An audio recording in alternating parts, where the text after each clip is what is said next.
It's been all over the news recently, ever since Facebook changed its name to Meta. Suddenly, everyone is talking about it. Meta. Geez, this is gonna get confusing. Meta has positioned itself to be at the forefront of this new digital realm that they believe people will be spending more and more time in. But they aren't the only ones staking their claim in the Metaverse.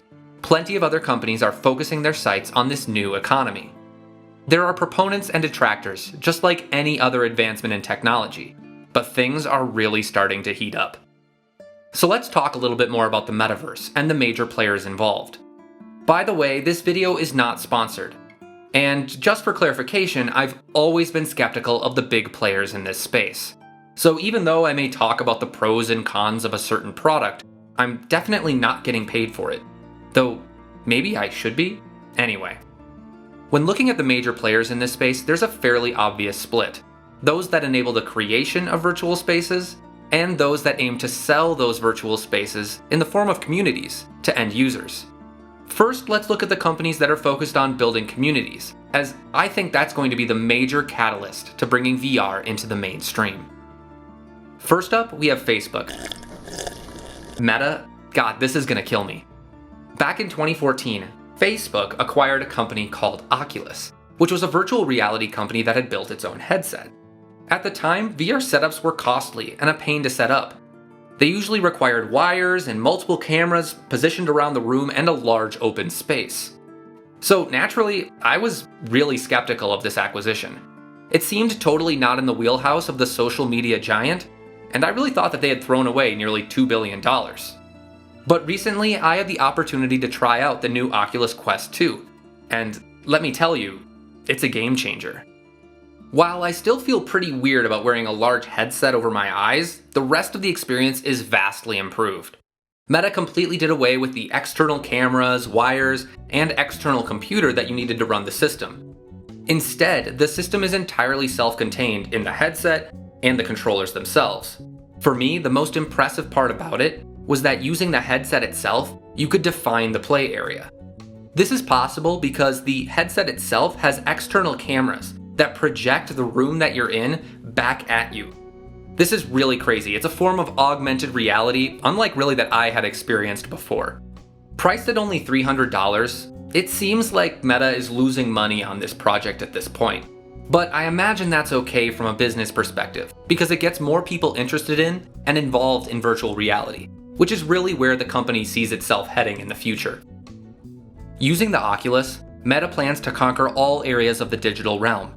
The headset can be used for both work and play, as Meta works on virtual meeting spaces called Horizon Workrooms and gaming. There are obvious challenges that Meta is going to have to overcome in order to make virtual meeting spaces ubiquitous. Many people are rightfully skeptical of spending even more of their time in a virtual environment. 2020 was the year of Zoom calls, and many people are sick of not being able to interact with each other in a physical environment. As we become more okay with the risk of COVID, we may see more companies going back to working in person, making Facebook's bet on virtual meeting spaces potentially not pan out the way that they hope it will. They aren't the only big tech company making this bet either. Microsoft recently came out with a product called Mesh for its HoloLens hardware, which seeks to solve the same problems of remote teams. The biggest difference between Meta's Oculus and Microsoft's HoloLens is the degree to which they use virtual versus augmented reality. Meta's Oculus completely covers a user's eyes, meaning that they're entirely within a virtual space. Microsoft's HoloLens acts more like a pair of glasses that the user can take on and off, which overlays virtual elements onto their existing environment. I think this might be a bit more palatable to users who don't want to spend all day in a completely virtual space. But these two tech giants have another competitor that has been quietly building its user base and recently broke into virtual reality. I'm talking about Roblox, the social platform that makes it easy for developers to build 3D games and experiences, and even easier for users to consume them. If you haven't heard of Roblox, you really gotta check it out. It's pretty fantastic. It's like the Apple App Store, except exclusively for experiences and games. They've got an incredible developer base, with their website reporting nearly 9.5 million developers. And the content on Roblox is popular. Users have spent 73 billion hours engaging with content. But where does this fit into virtual reality? Well, in 2016, Roblox added VR support to their system, meaning that all the existing games and experiences and any new experiences that are created in the future automatically have VR support. This is a huge win, because the social element of Roblox means that it pretty much beat all of its competitors to market. Not only did they have the means to create a VR system, they also didn't have to convert all of their existing users into VR users. The users were already experiencing the games and experiences and social elements, and VR just enhanced that experience. Meta, on the other hand, is going to have a really hard time converting their Facebook and Instagram users into virtual reality users. Those two market segments are somewhat distinct. Now let's talk about the companies that are enabling the creation of these virtual spaces by developing cutting-edge technology. Specifically, I want to talk about Nvidia and Unity. Both Nvidia and Unity are creating the next generation development systems that will enable programmers to build 3D spaces.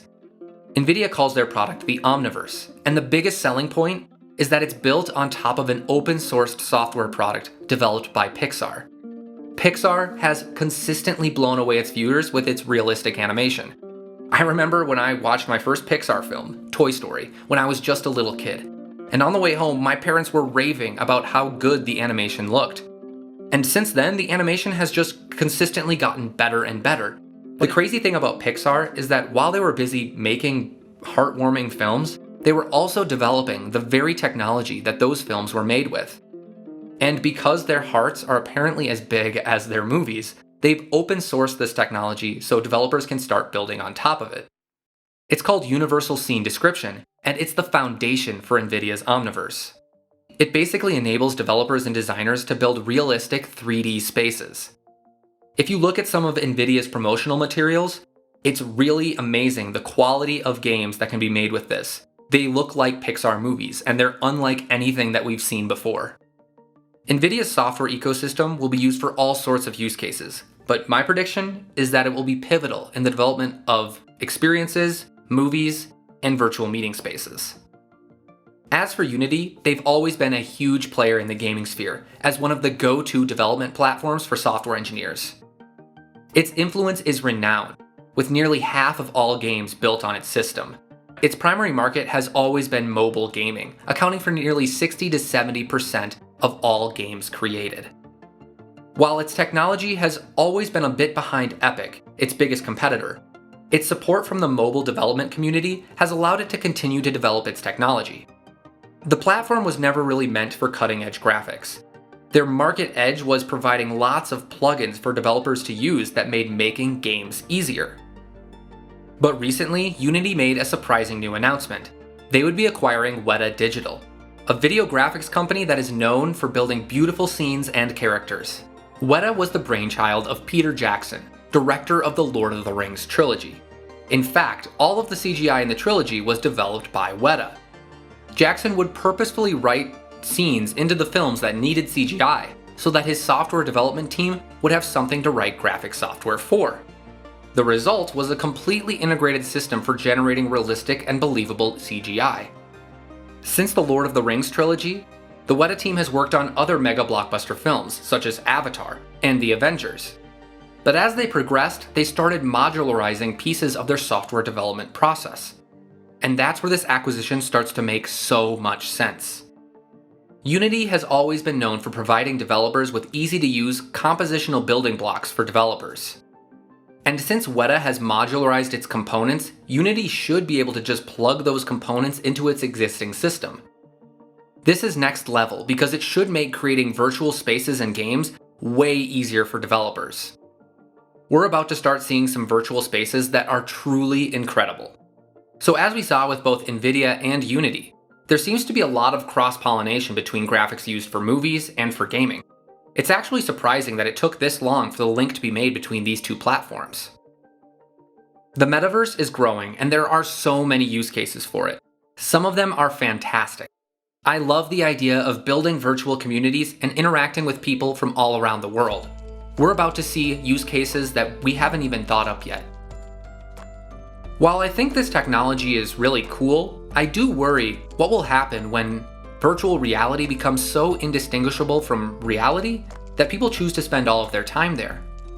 There are already critics that are saying that the proliferation of technology in general has resulted in us becoming more disconnected from our bodies. Particularly the touch sense has become lacking in our modern world, especially since we all went remote due to the pandemic.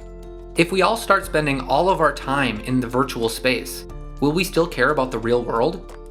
I don't know about you guys, but I'm a little concerned that we might be heading for a dystopian future, not unlike the one we see in the movie Ready Player One.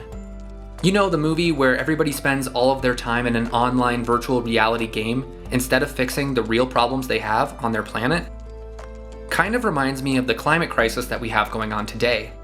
The metaverse could become a very convenient distraction, an escape from the reality that we know we can't fix, or the one that we don't care enough about to fix.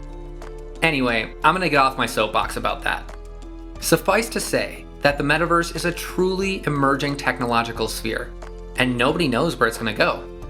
The technology is amazing, and it's only going to get better. If you haven't checked it out recently, I suggest you give it a go. Hey guys, this is Jake Donovan with Game the System. We are so excited to be back, and we have a ton of great content planned for you. Thanks for sticking by our side while we took a brief hiatus. If this is your first time watching one of our videos, make sure to smash that like button and the subscribe button, and leave a comment. It'll really help us out, and especially if you enjoyed the video.